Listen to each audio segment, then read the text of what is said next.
Film की शुरुआत में हम एल्वेरा, उसकी मॉम और बहन को देखते हैं जो अपना घर छोड़कर एक दूसरे किंगडम में जा रही थी। एल्वेरा बहुत खुश थी क्योंकि उसे वहाँ के प्रिंस की लिखी पोइट्री बहुत पसंद है और वो उनसे शादी के सपने भी देखती है। जल्द ही ये लोग एक दूसरे किंगडम में पहुँच भी जाते हैं और आकर एक बूढ़े आदमी से मिलते हैं जिससे एल्वेरा की मॉम शादी करने वाली थी। इस आदमी की एक बेटी एग्नेस भी थी जो एल्वेरा और उसकी बहन से कई ज्यादा हसीन थी। सभी लोग इस शादी से खुशी नजर आ रहे थे पर खुशी ज्यादा देर की नहीं थी। 2 दिन बाद ही एग्नेस के डैड को हार्ट अटैक आता है और उनकी मौत हो जाती है। उनकी मौत की खबर सुनकर बहुत से लोग एग्नेस के घर पहुंच जाते हैं जिन्होंने एग्नेस के डैड से पैसे लेने थे। जब उन्हें पता चलता है कि एल्वेरा की मॉम से उनकी शादी हो गई थी तो वो एल्वेरा की मॉम को धमकाते हुए जल्द ही पैसे देने की डिमांड करते हैं, नहीं तो वो उनका ये महल जैसा घर और सारी जमीनें हथिया लेंगे। सच तो ये था कि एल्वेरा की मॉम के पास भी पैसे नहीं थे। इन्होंने भी इस आदमी से शादी उसकी शान और शौकत को देखते हुए की थी, पर उन्हें क्या मालूम था कि वो भी कंगाल है। वो इन लेनदारों से चंद महीनों का वक्त मांग लेती है और उनके जाने के बाद खुद भी सदमे में चली जाती है क्योंकि उसके साथ बहुत बड़ा धोखा हो गया था।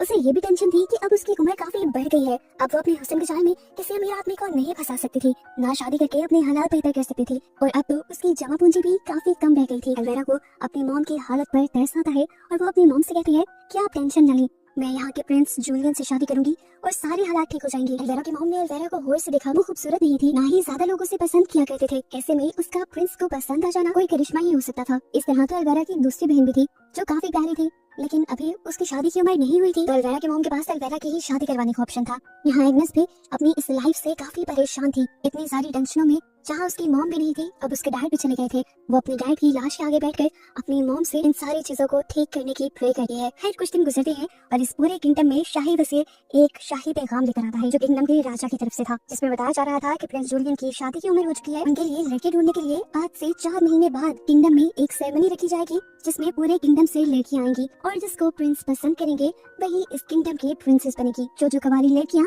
उस सेरेमनी में आना चाहती थी वो शाही वजीर को अपना नाम लिखवा देती हैं। कह लें कि एक किस्म का कंपटीशन ही था जहां सबको अपने आप को परफेक्ट दिखाना था और अपने आप को परफेक्ट करने के लिए इनके पास सिर्फ 4 ही महीने थे। इस घर से एल्वेरा जो कि पहले से ही जूलियन से शादी करना चाहती थी, उसके साथ साथ एग्नेस भी अपना नाम लिखवा देती है। लेकिन अब मसला ये था कि एक आम सी शक्ल और सूरत वाली लड़की को प्रिंस पसंद क्यों करेंगे। एल्वेरा की मॉम को तो हर हाल में किसी भी तरह एल्वेरा को परफेक्ट दिखाना था, इसीलिए वो एल्वेरा को एक प्लास्टिक सर्जन के पास ले जाती है। वो उसको खूबसूरत बनाने के लिए उसकी प्लास्टिक सर्जरी करवाने वाली थी और सर्जरी करवाने के पैसे भी उनके पास खास थे नहीं, लेकिन एल्वेरा की मॉम को बहुत यकीन था कि एल्वेरा की शादी जूलियन से हो जाएगी। इसलिए वो सर्जन से कहती है कि उस सेरेमनी के ठीक बाद मैं तुम्हें तुम्हारे पैसे दे दूंगी। सर्जन एल्वेरा की मॉम को बताते हैं कि वो एल्वेरा की आंख, नाक, दांत के साथ साथ उसकी ब्रेस्ट की भी सर्जरी करेंगे। सबसे पहले तो बहुत ही दर्दनाक और अजीब तरीके से वो एल्वेरा के ऊपर चढ़कर एक बहुत बड़े स्टूल से उसके ब्रेसेस खींच के उखाड़ देता है, जिससे एल्वेरा को भी इंतहा दर्द होता है। अभी ये दर्द एल्वेरा का कम ही हुआ था कि अब वो अपने दूसरे सेशन के लिए आ गई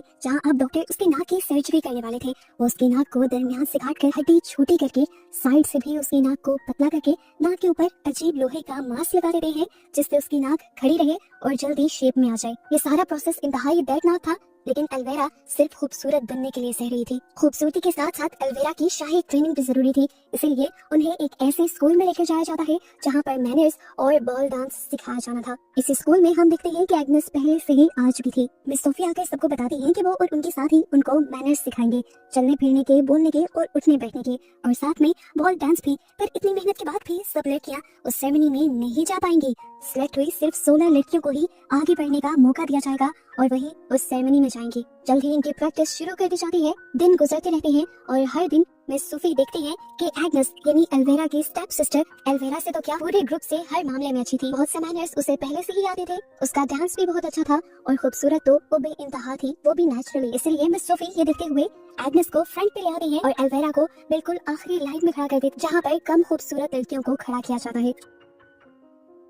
अब एग्नेस और एल्वेरा घर आ जाते हैं और एग्नेस एल्वेरा की मॉम से रिक्वेस्ट करती है कि अब हमें मेरे डैड का फ्यूनरल कर देना चाहिए, हमें उनकी बॉडी को दफनाने की जरूरत है क्योंकि उनकी बॉडी सड़ने लगी है। तो इसके जवाब में एल्वेरा की मॉम उससे कहती है, मेरे पास इतने पैसे नहीं कि मैं वो फ्यूनरल कर सकूं, मैं अपने बचे हुए पैसे अपनी बेटी पर खर्च करना चाहती हूँ और तुम्हारे डैड का फ्यूनरल तो अब एल्वेरा के सिलेक्ट होने के बाद ही होगा। एल्वेरा ये बात सुनकर ये समझ आती है कि उसकी मॉम को उससे बहुत ज्यादा एक्सपेक्टेशन है, इसीलिए वो ज्यादा मेहनत करना भी शुरू कर देती है और आहिस्ता आहिस्ता पिछली लाइंस में से आगे आने लगती है। फाइनली इनकी ये 40 दिन की ट्रेनिंग भी कंप्लीट हो जाती है और आज वो दिन आ जाता है जब मिस सोफी और इनकी साथी ने उन 16 लड़कियों के नाम अनाउंस करने थे जो आखिर उस सेरेमनी में जाने के लिए सिलेक्ट हुई थी। एल्वेरा जब लिस्ट देखती है तो वो शौक रह जाती है कि एग्नेस का नाम इस लिस्ट में सबसे ऊपर था और एल्वेरा का नाम सबसे नीचे। लेकिन सब लोग एल्वेरा के सबसे नीचे होने पर भी हैरान थे, क्योंकि फुल टाइम उसके नाक पे एक पट्टी बंधी हुई थी जो उसकी खूबसूरती पे एक बहुत बड़ा धब्बा थी। अब इन 16 लड़कियों की अगली ट्रेनिंग शुरू कर दी जाती है। जब इन लड़कियों को बॉल डांस सिखाया जा रहा था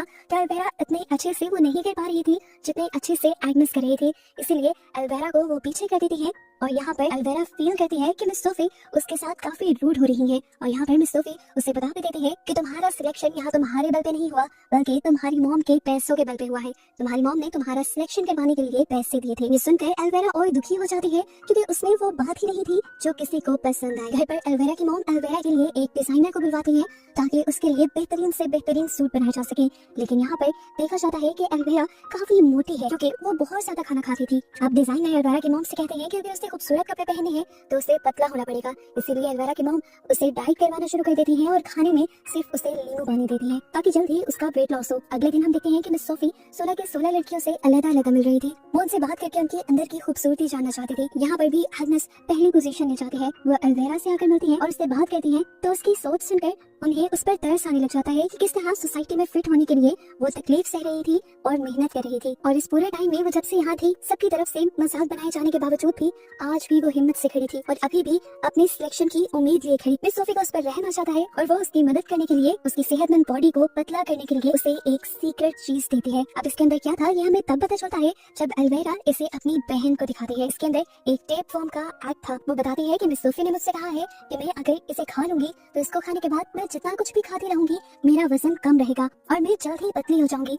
और एक मिनट बाद मेरी शादी प्रिंस जूलियन से हो गई तो मैं ये एंटीडोट खाकर अपने अंदर के टेप फॉर्म को मार दूंगी। ये सारी बातें तो एल्वेरा को मिस सोफी ने बताई थी, लेकिन एल्वेरा को इसके नुकसान नहीं पता थे जो आगे जाकर दिखने वाले थे। एल्वेरा की बहन को कहीं न कहीं उसके नुकसान का अंदाजा था। वो एल्वेरा को मना भी करती है ये खाने से, लेकिन एल्वेरा को हर हाल में प्रिंस जूलियन से शादी करनी थी, इसीलिए वो इस एग को बिना सोचे समझे खा लेती है। इतने में ही यहीं पर प्रिंस जूलियन अपने दोस्तों के साथ शिकार करने के लिए आ जाती है, जिन्हें देखकर वो एक और मर्तबा प्रिंस के साथ रहने के सपने सजाने लगती है। प्रिंस के जाने के बाद जब ये लोग घर के रास्ते में होते हैं तो एल्वेरा देखती है कि एग्नेस यानी उसकी स्टेप सिस्टर उनके ही नौकर के साथ थी। ये देखकर उसे गुस्सा आ जाता है और वो ये बात जाकर अपनी मॉम को बता देती है। एल्वेरा की मॉम को उसके ऊपर बहुत गुस्सा आता है। वो उसे उसकी इस गलती की सजा मार के भी देती है और फिर उससे भी बुरा काम ये कर देती है कि उसे अपने ही घर में नौकर बना देती है और उसे घर पे कैद रहने को भी कह देती है। अपनी मॉम के इस फैसले से एल्वेरा बहुत ज्यादा खुश थी, क्योंकि वो जानती थी कि उसके लिए उसकी सबसे बड़ी कॉम्पिटिटर यानी उसकी सबसे बड़ी दुश्मन मुकाबलेबाज उसकी बहन एग्नेस ही है। आज उसने टेप फॉर्म भी खा लिया था तो उसे कोई टेंशन नहीं थी कि उसे पतला भी होना है। वो अपनी मॉम से छुपाकर बहुत सारा खाना खाती है और उसे ये खाना एग्नेस ने ही ला कर दिया था, क्योंकि कहीं ना कहीं एग्नेस भी चाहती थी कि एल्वेरा पतली ना हो। अब कहानी में 3 महीने का वक्त गुजर जाता है। फाइनली एल्वेरा के नाक से उसका ये मास्क हट जाता है और दिखाया जाता है कि उसका नाक बहुत ही खूबसूरत शेप में आया था। उसकी सर्जरी कामयाब हो गई थी और वो पहले से कहीं ज्यादा खूबसूरत दिखने लगी थी। एल्वेरा पूरे जोश से उस सेरेमनी में जाने की तैयारी कर रही थी, जबकि एग्नेस घर में नौकरों की तरह काम कर रही थी, यहाँ तक कि वो अपनी गाय का दूध भी खुद निकालती है। उसकी ऐसी हालत को देखते हुए एल्वेरा को अंदर से खुशी महसूस हो रही थी। फिर नाक की सर्जरी कंप्लीट होने के बाद एल्वेरा की मॉम उसे दोबारा प्लास्टिक सर्जन के पास लेकर जाती है और एल्वेरा एक और मर्तबा एक दर्दनाक प्रोसेस से गुजरती है। डॉक्टर उसकी आंखों में धागों और सुइयों के जरिए आर्टिफिशियल लैशेस लगाता है, जिसकी वजह से कई दिन तक उसकी आंखों पे पट्टी बंधी रहती है और वो काफी भद्दी दिखती है। और फिर उसकी ब्रेस्ट की भी सर्जरी की जाती है। इतने दर्दनाक प्रोसेस से गुजरने के बाद एल्वेरा की हालत बहुत ज्यादा बुरी होने लगी थी। वो अपने आप को काफी कमजोर फील कर रही थी और उसे जरूरत से ज्यादा भूख लगने लगी थी। वो एग्नेस से बहुत ज्यादा खाना मांगती है और एग्नेस भी अपनी मॉम के मना करने के बावजूद उसे खाना देती रहती है। दूसरी तरफ स्कूल में दिखाया जाता है कि मिस सोफी और उनकी पार्टनर बहुत ज्यादा परेशान है एग्नेस के नहाने की वजह से, क्योंकि पूरे ग्रुप को प्रेजेंट करने वाली एग्नेस ही थी। वो जब एल्वेरा की मॉम से भी एग्नेस के बारे में पूछती है तो एल्वेरा की मॉम उनसे झूठ बोल देती है कि एग्नेस अपने डैड की मौत की वजह से बहुत ज्यादा परेशान है और उसने किसी भी चीज में इंटरेस्ट लेना छोड़ दिया है। इसलिए मिस सोफी अब एग्नेस की जगह एल्वेरा को दे देती है, क्योंकि इतनी सारी सर्जरीज के बाद एल्वेरा भी अब एग्नेस की तरह खूबसूरत दिखने लगी थी। रात में हम देखते हैं कि एग्नेस जब एल्वेरा के लिए चुपके से खाना लेकर आ रही थी तो वो उसके बाल बनाने लगी और बाल बनाते हुए उसके बहुत सारे बाल झड़ने लग गए, जो देखकर एल्वेरा बहुत ज्यादा परेशान हो गई। ऐसा इसलिए हो रहा था क्योंकि उसने जो टेपवर्म खाया था वो उसे पतला रखने के साथ साथ उसके अंदर के सभी न्यूट्रिशन भी खा रहा था, जो बालों को घना और खूबसूरत दिखाने के साथ साथ हमें भी खूबसूरत दिखाने में मदद करते हैं। अब जैसे ही एल्वेरा की मॉम को ये पता चलता है कि एल्वेरा बॉल डांस की ओपनिंग डांसर बन चुकी है, यानी एग्नेस की जगह ले चुकी है, तो वो उसके लिए एक बहुत ही खूबसूरत ड्रेस बनवाती है जो उनके पहले बनाए ड्रेस से भी काफी अच्छा था। इतनी देर में इनके पास एग्नेस भी आ जाती है, जिसके साथ ये सारे लोग मिलकर बहुत बुरा सलूक करते हैं, क्योंकि एग्नेस को देखकर ये सारे जल रहे थे। एग्नेस के पास नेचुरल खूबसूरती जो थी, डिजाइनर एल्वेरा को जब ड्रेस पहना रहा था तब उसे भी पता चल गया कि एल्वेरा के बाल झड़ रहे हैं, इसलिए वो एल्वेरा के लिए एक विग भी बना लाता है जिससे उसकी इस बदसूरती को भी छुपाया जा सके। यहाँ एग्नेस ने भी अब फैसला कर लिया था कि वो बॉल डांस में जाएगी जरूर, इसीलिए वो अपनी मॉम का बॉल डांस गाउन निकाल लेती है। ये गाउन बहुत ही ज्यादा खूबसूरत थी और कीमती भी, क्योंकि किसी टाइम पर एग्नेस की मॉम यहाँ की सबसे खूबसूरत और सबसे अमीर लेडी हुआ करती थी। एल्वेरा की नजर जैसे ही उसके इस गाउन पे पड़ती है तो वो जल्दी से पागल हो जाती है और पकड़कर उसका पूरा गाउन ही फाड़ देती है। अपने गाउन के फटते ही एग्नेस पूरी तरह से टूट गई थी। वो अपने गाउन को लेकर अपनी डैड की सड़ती हुई बॉडी के पास जाकर रोने लग जाती है, क्योंकि उसके पास अब कोई और चारा नहीं था इस कैद से निकलने का। उसको रोता हुआ देखकर यहाँ रोशनी में उसकी असली मॉम की सोल आ जाती है, जिनको उसकी हालत पे रहम आ गया था। वो उसे जादुई जूते देती है और वही सिंड्रेला वाली शर्त उसे बताती है कि तुम ये पहनकर बॉल डांस में जाना, जैसे ही तुम इसे पहनोगी बाहर एक कद्दू तुम्हारे लिए एक काठी में बदल जाएगा और तुम्हें महल तक ले जाएगा, लेकिन याद रखना 12 बजते ही सारी चीजें अपनी असल शक्ल में आ जाएंगी और तुम वहाँ से भाग आना। लेकिन कहानी में एक छोटा सा चेंज ये था कि एग्नेस की मॉम ने उससे अपना मुंह छुपाने की भी शर्त रखी थी। इस चीज से एग्नेस काफी खुश हो जाती है और जब वो यहाँ से जाती है तो हम देखते हैं कि उसके डैड की लाश के कीड़े उसके ड्रेस को भी वापस बुन बुन कर ठीक कर देते हैं। आखिर वो रात आ ही जाती है जिसका सबको इंतजार था। एल्वेरा बॉल डांस की ओपनिंग करती है और यहाँ पर मौजूद सभी लोग एल्वेरा की खूबसूरती में खो जाते हैं, ये जाने बगैर कि ये सारी खूबसूरती आर्टिफिशियल थी। प्रिंस जूलियन भी जब यहाँ आते हैं तो सारी लड़कियों को छोड़कर एल्वेरा को ही अपनी बॉल डांस पार्टनर के तौर पर चुनते हैं और डांस शुरू हो जाता है। अब एल्वेरा की वजह से एल्वेरा की मॉम को भी यहाँ पर मौजूद सभी अमीर लोग बहुत भाव दे रहे थे। एल्वेरा बहुत खुश थी, सब बिल्कुल ठीक चल रहा था, क्योंकि जैसा उसने सोचा था वैसा ही हो रहा था। उसकी मेहनत रंग ला रही थी, लेकिन बस ये सब कुछ ही लम्हे के लिए था, क्योंकि कुछ ही देर में यहाँ पर एक नकाब पहने खूबसूरत ब्लू गाउन में लड़की आ जाती है, जिसके इर्द गिर्द ऐसा जादुई माहौल था कि महफिल में मौजूद सभी लोग उसकी तरफ अट्रैक्ट हो गए और ना चाहते हुए भी प्रिंस एल्वेरा को छोड़कर उस लड़की के पास चला गया। जूलियन अब उस नकाब वाली लड़की के साथ यानी एग्नेस के साथ डांस करना शुरू कर देते हैं और जैसे ही डांस करते हुए प्रिंस एग्नेस के ऊपर झुकता है तो एग्नेस का भी नकाब उतर जाता है और एल्वेरा उसे पहचान लेती है कि ये एग्नेस है।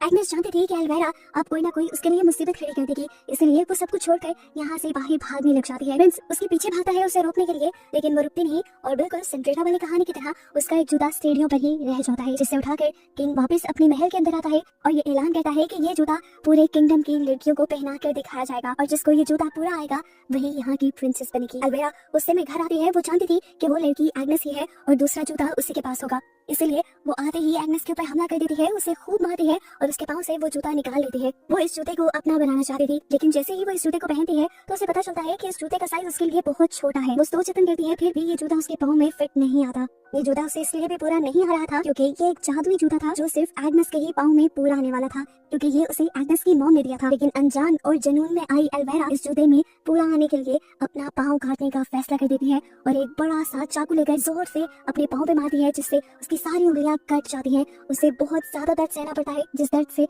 वो बेहोश भी हो जाती है। उसकी ये हालत देखते हुए यहाँ पर उसकी मॉम और बहन आ जाती हैं और उसकी बहन को एल्वेरा पे बहुत तरस आता है कि उसने सिर्फ प्रिंस से शादी करने के लिए कितने जतन किए, कितनी तकलीफें सही। जब वो बेहोश थी तो उसकी बहन ने उसकी मॉम को बताया कि इस टाइम एल्वेरा ने गलत पाँव काट लिया था, प्रिंस के पास जो जूता था वो दूसरे पाँव का था। यह सुनकर एल्वेरा की लालची मॉम उसकी बेहोशी में ही उसका दूसरा पाँव काटने का फैसला करती है और पहले वाले ही चाकू लेकर वो उसके दूसरे पाँव की भी सारी उंगलियां काट देती है। ये देखकर एल्वेरा की बहन शॉक में रह गई। उसे यकीन नहीं आ रहा था अपनी मॉम पे कि उसकी मॉम पैसों की इतनी लालची हो सकती है कि पैसों के लिए किसी भी हद तक गिर सकती है, यहाँ तक कि वो अपनी बेटी को तकलीफ भी दे सकती है। उसे ये बात पता चल गई थी कि उसकी मॉम पागल है। एल्वेरा अब दर्द में लेटी हुई थी। 2 दिन गुजर जाते हैं और उसकी आंख एक अनाउंसमेंट से खुलती है जिसमें बताया जा रहा था कि प्रिंस जूलियन खुद उनके घर की तरफ आ रहे हैं उस जूते को चेक करने के लिए। दर्द में घिरी एल्वेरा किसी तरह उठती है और यहाँ से जाने की कोशिश करती है, पर उसे चला नहीं जा रहा था। वो बेड से नीचे भी गिर गई, खड़ा उससे हुआ नहीं जा रहा था, तो वो रेंगते रेंगते बाहर की तरफ आई। अब उसे सीढ़ियों से नीचे जाना था। वो जब घसीट कर नीचे उतरने की कोशिश करती है तो धड़ाधड़ सीढ़ियों से नीचे गिर जाती है और बहुत ज्यादा जख्मी हो जाती है। उसका मुंह उल्टा था और अपने उल्टे मुंह से वो देखती है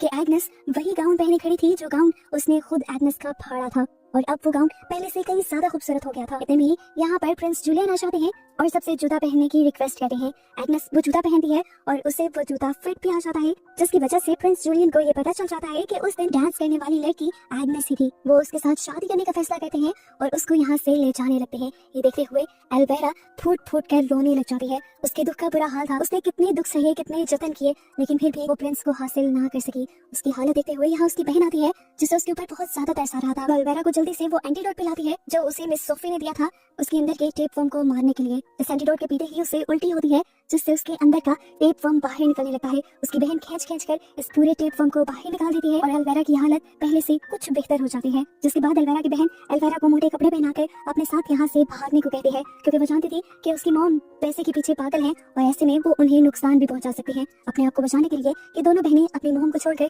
यहाँ से भाग जाती हैं, ताकि वो अपनी आगे की जिंदगी आसानी से जी सकें और अपने लालची मॉम के बहकावे में आके एल्वेरा की तरह और ज्यादा गलत काम ना करें।